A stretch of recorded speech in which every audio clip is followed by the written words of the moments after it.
Welcome to social post. నేను Nihal. So ఇప్పుడు gold and silver price అనేది దాదాపుకి ఎంత పెరుగుతున్నాయో, ఎంత తగ్గుతున్నాయో మనం అందరూ చూస్తున్నాం. సో ఇక్కడ గనుక మనం చూస్తున్నట్లయితే దుబాయ్‌లో ఉన్న గోల్డ్‌కి, ఇండియాలో ఉన్న గోల్డ్‌కి ఈ రెండిటి గోల్డ్‌కి డిఫరెన్స్ ఏంటి? దీని గురించి మాట్లాడడానికి రేవంత్ చల్మల గారు ఉన్నారు. Certified wealth manager. ఒకసారి మన సార్‌తో మనం మాట్లాడదాం. Hello sir, welcome to social post. Thank you. Sir ఇప్పుడు ఎవరైనా దుబాయ్ ఎళ్ళినా గాని ఐఫోన్స్‌తో కాకుండా ఫస్ట్ గోల్డ్‌ని తీసుకురండి. ఒక చిన్న గోల్డ్ అన్నా తీసుకురావాలని అంటారు. సో మా క్వెషన్ ఏంటంటే సార్, దుబాయ్ ఉన్న గోల్డ్‌కి, ఇండియాలో ఉన్న గోల్డ్‌ని కంపేర్ చేసుకున్నట్లయితే దేనికి ఎక్కువ డిమాండ్ ఉంది? ఎందుకు దుబాయ్ గోల్డ్‌ని ఎక్కువ ఫోకస్ ఉండిద్దని అంటారు? సో బేసిక్‌గా మనకి వాళ్ళకి మధ్యలో ఉండే ఒక తేడా ఏంటంటే మనం పే చేసే కస్టమ్ డ్యూటీ. ఓకే. అదొకటే తేడా. సో బేసిక్ ఏమవుతది, మీరు గోల్డ్ ఎళ్లి బయట కొన్నప్పుడు అక్కడ దుబాయ్ మార్కెట్‌లో you will pay VAT there. కాకపోతే ఆ వాట్ మీరు ఎయిర్‌పోర్ట్‌లోకి వచ్చిన తర్వాత they will pay back. Claim ఇచ్చేస్తారు మీకు. అదెంతో 3% 4% ఉండిద్ది. ఆ వాట్ అనేది మీకు క్లెయిమ్ బ్యాక్ వస్తది. అది మీకు మిగులుతది. సో బేసిక్ అదేంటి, మళ్ళీ దానికి కూడా ఒక లిమిటేషన్స్ ఉన్నాయి. అది కూడా మీరేంటి బిస్కెట్ రూపాన తేడానికి లేదు. It should be an ornament. So usually ఏం చేస్తారు, ఆర్నమెంట్ని ఇంత లావు ఆర్నమెంట్ని ఆ ప్రిస్క్రైబ్డ్ లిమిట్స్లో మెళ్ళ వేసుకొని చేతులకి వేసుకొని ఇండియాలోకి తీసుకొని వచ్చుకొని దాన్ని కరిగించుకొని వాళ్ళు మళ్ళీ దాన్ని బిస్కెట్గా మార్చుకోవడం, ఆర్నమెంట్గా మార్చుకోవడం లాంటివి చేస్తూ ఉంటారు. సో బేసిక్గా మనం ఇంత కష్టపడి ఎంత సేవ్ చేస్తానంటే 1.5% మించి సేవ్ చేయం. This is the first point. కానీ ఇక్కడేమవుతుంది, మళ్ళీ మన హాల్ మార్కే ఎంచుకోవాలి. మన హాల్ మార్క్ ఉంటుంది కదా, ఇండియన్ రికగ్నైజ్డ్ హాల్ మార్క్స్ అయితే వాటి మీద ఉండవు కదా. ఇండియన్ రికగ్నైజ్డ్ హాల్ మార్క్ లేకపోతే మీకు రీసేల్ వాల్యూ వస్తుందా? రాదు. సో మళ్ళీ you have to pay something to that. So you have that problem also, right? So ఎంత కష్టపడి మనం పెద్దగా సేవ్ చేస్తామంటే లేదు. కానీ ఇక్కడ ఏమవుతుంది అని అంటే, అక్కడ ఏదో దుబాయ్ గోల్డ్ ఏదో పెద్ద quality, Indian gold cheap quality, లేదా Dubai gold cheap quality, Indian ఏదో పెద్ద క్వాలిటీ అని చెప్పేసి ఏదో మాట్లాడుతుంటారు. సో ఎక్కడైనా 24 క్యారెట్ 22 క్యారెటే, 22 క్యారెట్ 22 క్యారెటే. ద ఓన్లీ డిఫరెన్స్ ఏమొస్తుంది మనకి ఇక్కడ, the percentage of impurities that we mix. అవును, రైట్? అంతకు మించి ఏం తేడా రాదు. సో బేసిక్గా 22 క్యారెట్ అంటే ఎవరైనా మిక్స్ చేసే క్వాంటిటీ అదే 20%, అంతకు మించి ఏం తేడా రాదు అక్కడ. కానీ ఇక్కడ మిక్స్ చేసే ఇంప్యూరిటీస్లో ఏదో సోడియం అని చెప్పేసి కొన్ని మెటల్స్ మిక్స్ చేస్తారు కదా, కాపర్ అండ్ జింక్ మిక్స్ చేస్తారు. సో ఆ మిక్స్ చేసే వాటిల్లో వచ్చేటువంటి వేరియేషన్ వల్ల రంగు మారుతుంది. ఇండియాలోనే రంగులు తేడా ఉంటాయి. తమిళనాడు ఒక రకంగా ఉంటుంది, కేరళ ఒక రకంగా ఉంటుంది, ఏపీ తెలంగాణ ఒక రకంగా ఉంటుంది, నార్త్ లో ఒక రకంగా ఉంటుంది. Because it mix of copper and zinc వల్ల వచ్చే తేడా. ఏ రీజన్ వాళ్ళు ఎవరు ఎక్కువ ఏ గోల్డ్ ఇష్టపడుతుందో కలర్ అంతే, అది ఏం లేదు. జింక్ మిక్స్ చేస్తే ఎక్కువ డార్క్ వస్తుంది, సారీ కాపర్ మిక్స్ చేస్తే ఎక్కువ డార్క్ వస్తుంది, జింక్ మిక్స్ చేస్తే ఎల్లోయిష్ వస్తుంది, అంతే తేడా. దుబాయ్ గోల్డ్ అంతా ఎక్కువ ఎల్లోయిష్ షైనింగ్ ఉంటుంది. That is because of the mix, అంతే. దాని వల్ల మనకు వచ్చే తేడాలు ఏమీ లేవు. So the point here is, ఇక్కడ ఏదో గోల్డ్ పెరుగుతుంది కదా, ఇక్కడ మనకు హైదరాబాద్ లో గోల్డ్ 2 days వెయిటింగ్ ఉందని చెప్పి అక్కడ తెచ్చుకోకండి. ఇప్పుడు అట్లా చేసే వాళ్ళు కూడా ఉన్నారు. అక్కడ నుంచి కొన్ని సిల్వర్ తెచ్చుకుంటా, గోల్డ్ తెచ్చుకుంటా, ఇట్లాంటివన్నీ తెచ్చుకోవడం వల్ల let me tell you, silver ఇప్పుడు ఏదో కేజీలు కొనేవాళ్ళు నేను చూసా. ఇవాళ పొద్దున నేను ఆఫీస్కి వస్తుంటే ఒక క్లయింట్ ఫోన్ చేసి, సార్ ఒక 10 kgs సిల్వర్ కొందాం అనుకుంటున్నాను అన్నారు. పెరుగుతుంది కదా రేట్. సిల్వర్ కేజీ అది కొన్నా నాకు గుర్తొచ్చింది. నా బ్రాస్లెట్ ఉంది సార్, సిల్వర్ బ్రాస్లెట్. నేను పర్చేస్ చేశాను ఒక 2 years back.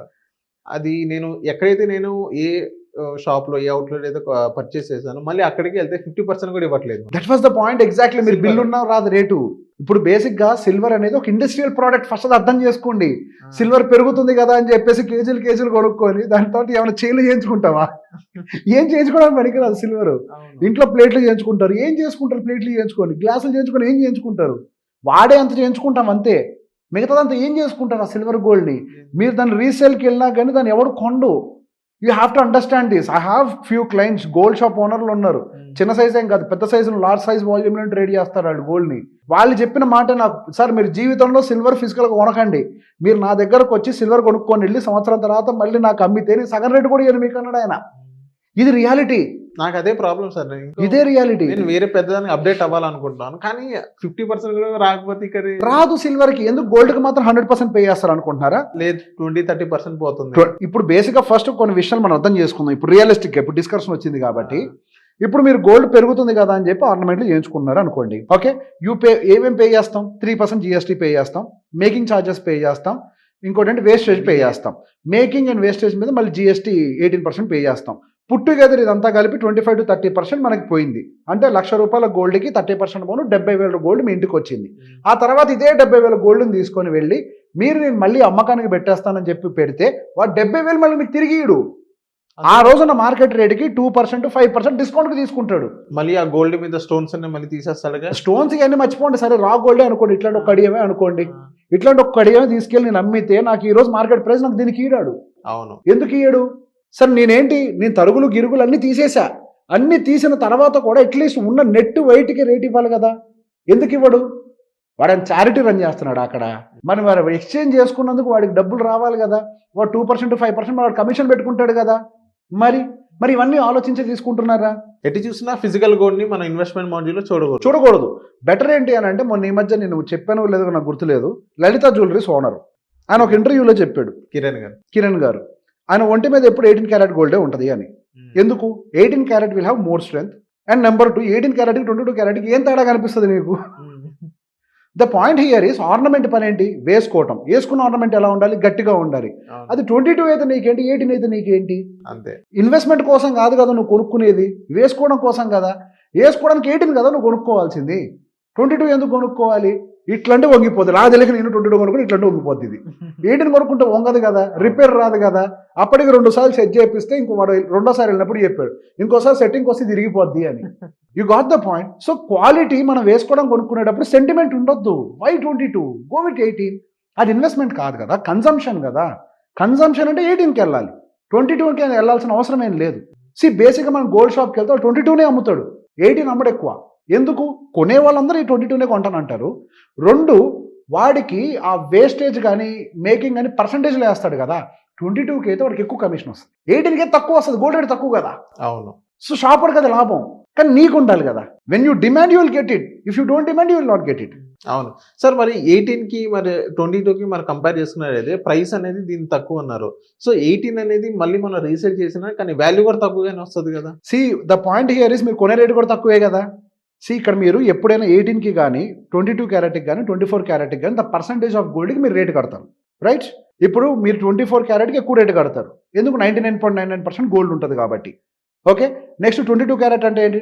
92 point some change ఏదో గోల్డ్ ఉంటుంది కాబట్టి మీరు దానికే రేటు కడతారు. 24 క్యారెట్ రేటు 22 క్యారెట్ రేట్ ఒకటే ఉందా? వేరు కాదు కదా. మరి సెల్లింగ్ ప్రైస్ కూడా అంతే కదా.